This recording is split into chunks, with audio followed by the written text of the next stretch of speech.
Come in, citizen.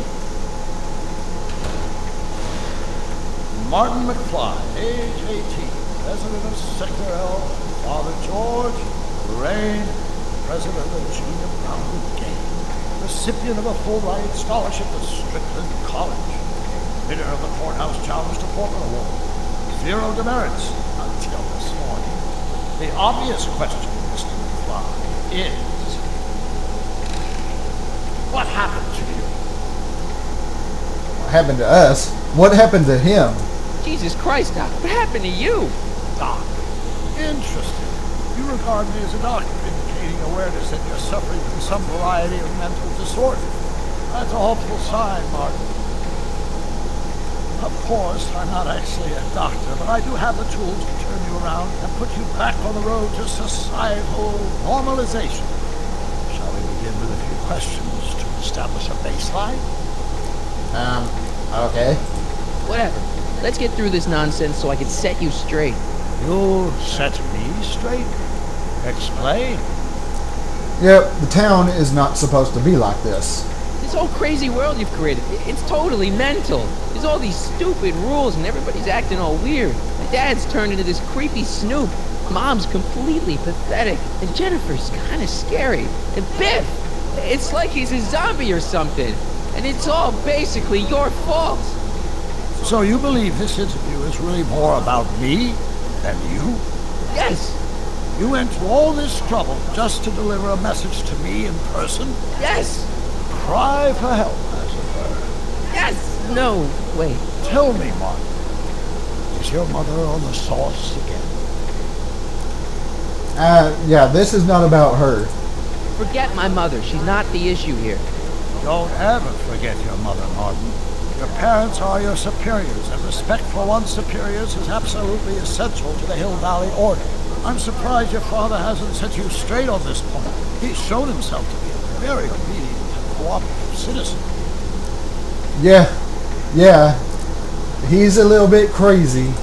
You mean a warped citizen? He's supposed to be a science fiction writer, not a peeping Tom, and you're supposed to invent a time machine. Time machine? Yeah, Doc, listen to me. You don't remember it, but you built a time machine out of a DeLorean. Why? Just because. Oh, just for the hell of it, I guess. Plus, the steel frame of the DeLorean is personal. I don't know. It was important for some reason. Fascinating. Yes, it is fascinating. It's amazing. It's incredible. But you don't know it because you've never invented it. You're not the real Doc Brown. You gotta believe me. And this is because? Everything got screwed up when I went back in time to 1931. Sounds like this time machine is a very practical and dangerous invention.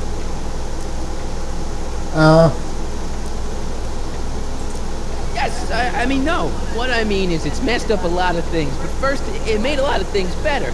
Like my mom and my dad. It was only thanks to your time machine that they ever became successful and happy.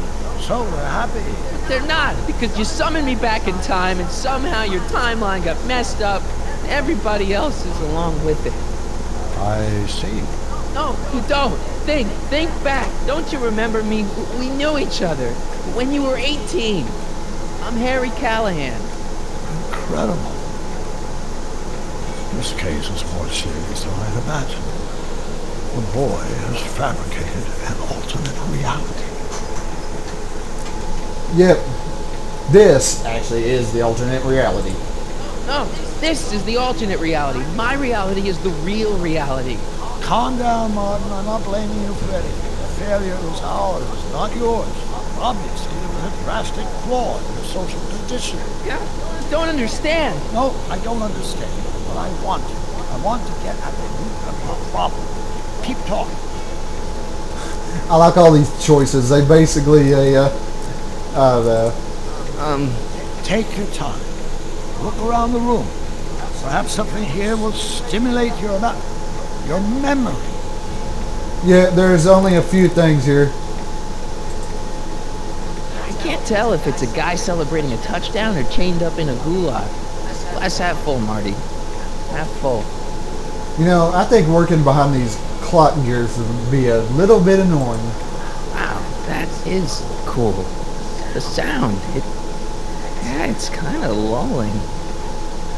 Right, wait, what was I doing? Marty's a little distracted here.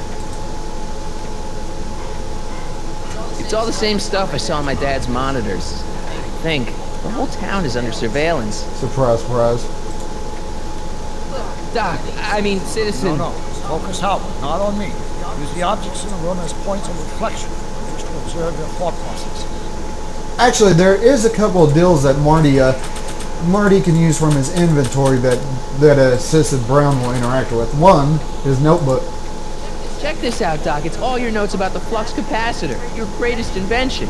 That can't be my notebook. The handwriting is far too sloppy. Nope. And, okay, he won't react to the notebook. And here's the other item. Marty's photo of his dad. See, this is my father back when he was a teenager. With your time machine, I went back to 1955 and helped him stand up to Biff. Interesting. Of course, Mr. Tannen spent most of 1955 in our juvenile rehabilitation facility, learning to control his anger. He did. No wonder my dad's still so lame. Yep, since Biff wasn't there to confront George or harass George, Marty wasn't able to go back and help with that. So yeah, that's the problem.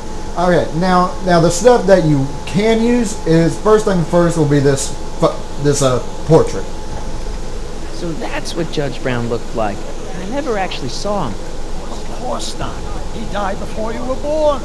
He was my biggest supporter, after my wife, of course. That's a switch. Last time I saw your younger self, you and your dad had just had a big falling out over your decision to become an inventor instead of a lawyer. Isn't that right? It's an impressively detailed illusion. Keep talking. Alright, and now there is something else on his desk oh, what do we have here? You still got the movie ticket. Indeed I do. Memento of my first date with Edna. I took her to see The Virtuous Husband. And you never saw Frankenstein. You were supposed to go see Frankenstein that night. It was going to give you the inspiration you needed to pull off your big demonstration at the Hill Valley Expo. Inspired by Frankenstein? How whimsical, not to mention historically inaccurate. My darling wife was all the scientific news I've ever needed. From my successful demonstration at the 31 Expo all the way up to my cutting-edge Citizen Plus program. Successful? It was supposed to be a failure. Uh-oh, so yeah, the movie ticket apparently changed this to a different movie ticket. Now anyways, this is what I was focusing on before I got distracted. Okay, take a look at this picture of Einstein here. A dog harboring dangerous animals is a municipal offense. Yeah, they told me you harbored this very same animal once, a long time ago. Remember the test run of your rocket car? Einstein landed on the roof of the courthouse. I do recall something of the sort, but naturally it couldn't have been the same dog. There wasn't anything natural about it. Einstein's a time traveler too, thanks to your invention. Bizarre fantasy. Go on. Proceed. Alright, and the last thing here that we can interact is with the fish tank. However, yeah, again, I'm cutting it short, I know, but if I interact with this fish tank, I'm going to go over my 10-minute time limit that I have for these Back to the Future videos. So, when we come back, we'll finish this up. We're actually getting pretty damn close to the end of the game. Later.